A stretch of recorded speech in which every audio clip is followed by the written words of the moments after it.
Korea's rival parties are at loggerheads over whether to extend the independent counsel investigation into the corruption scandal involving President Park Geun-hye and her confidant Choi Soon-sil. Our Myung-kil zooms in on the differing views. The four opposition bloc parties have vowed to do all they can to ensure the independent counsel is granted a one-time 30-day extension for its ongoing investigation, the initial mandate for which ends on the last day of the month. The ruling Liberty Korea party said Wednesday, however, that only the acting president has the authority to extend the investigation if he determines that the investigation is incomplete. It would be inappropriate for the opposition bloc to unilaterally vote on a bill to extend the probe. It's out of the question. The acting president has the sole authority over whether to extend the terms of the probe.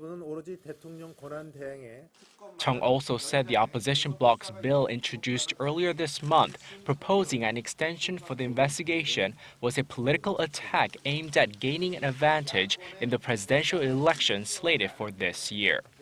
The opposition bloc meanwhile criticized the acting president for being indifferent and not saying anything about the probe.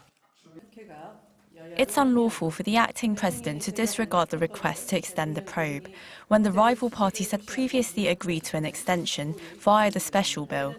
The acting president is ignoring the people's desire to root out corruption. The opposition bloc also called on Assembly Speaker Chung Se-kyun to bypass parliamentary procedure and use his authority to call a vote on their bill on Thursday. The Speaker, however, has ruled that possibility out, adding that he cannot make the decision unilaterally. The Speaker can exercise his authority only in the case of national emergencies, including a disaster or war, or in the case of an agreement among the party floor leaders. In protest, 15 lawmakers from the opposition parties stormed into the acting president's office, demanding that he grant the extension. Myung-kil, Arirang News.